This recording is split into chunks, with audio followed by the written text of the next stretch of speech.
ایک ڈاکٹر ہے امریکہ میں, وہ لیکچر دے رہے تھے, اس سے مجھے یہ بات سمجھ میں آئی کہ ویگن ڈائٹ جو ہے وہ سب سے ہیلدی ڈائٹ ہے, اور میں تو سبھی سے کہوں گا کہ آپ ویگن ڈائٹ فالو کریں. آپ کو پتا ہے دنیا کی بہت سی قومیں, بہت سے مذاہب گوشت نہیں کھاتے, ویجیٹیرین ہیں, فخر کرتے ہیں کہ ہم گوشت نہیں کھاتے, جبکہ اسلام نے ہمیں گوشت کھلانے کا آرڈر کر کے حکم دے دیا کہ مسلمان ویجیٹیرین بولو بھائی نہیں ہو, مسلمان کے باپ کو بھی گوشت کھانا پڑے گا, ایسی کی تیسی. اس میں بھی کوئی حکمت ہوگی کہ یار گن پوائنٹ پہ گوشت کھلایا جا رہا ہے. اے اللہ, میں جب سبزی کھا کے گزارا کر سکتا ہوں, اے اللہ میں ککڑی مجھے اچھی لگتی ہے, اللہ دال چاول کا میں عاشق ہوں, تو مجھے بقرعید والے دن انڈے والا برگر کھلا دے ہے بھائی, چلو تھوڑا اچھا کھا لوں گا میں, تو انڈے والا برگر کھلا دے مجھے, اے اللہ تو مجھے یہ کھلا دے وہ کھلا. گوشت کو کیوں فوکس کیا جا رہا ہے؟ گوشت میں کوئی بات ہے. دیکھو اسلام میں جتنے بھی کھانے ہیں نا, جتنی قسم کے کھانے ہیں, ان تمام قسم کے کھانوں میں گوشت لازمی جزو ہے. اسلام میں جو کھانے کا حکم ہے نا, ایک بقرعید کے موقع پر اس میں کیا ہوتا ہے؟ دال چاول ہوتی ہے. بولنا پڑے گا جلدی, ٹائم ختم ہو گیا ہے, گوشت.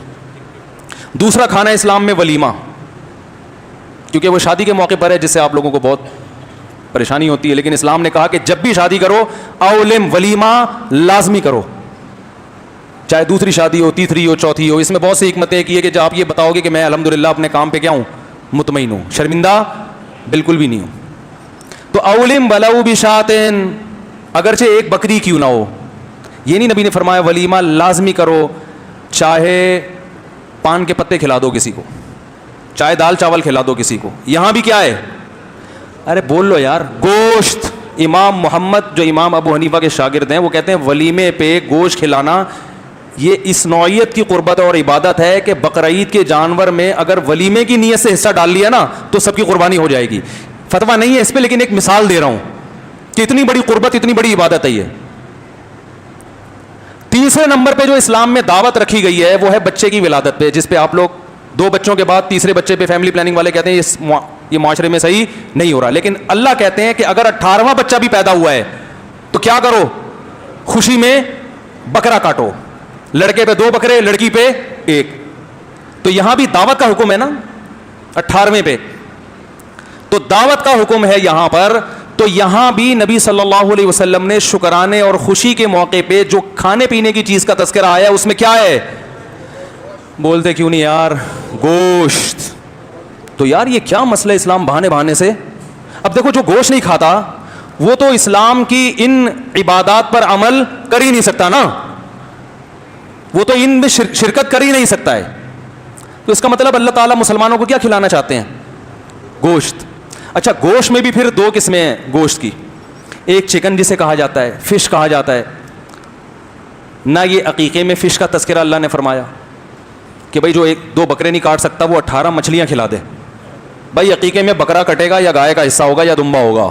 مرغی سے عقیقہ 100 مرغیاں بھی کاٹ ڈالے نا, چاہے وہ دیسی مرغیاں ہوں, عقیقہ قبول نہیں ہے. بقرعید میں آپ پورے پولٹری فارم پہ آگ لگا دیں, قربانی قبول بولو نا بھائی, نہیں ہوگی.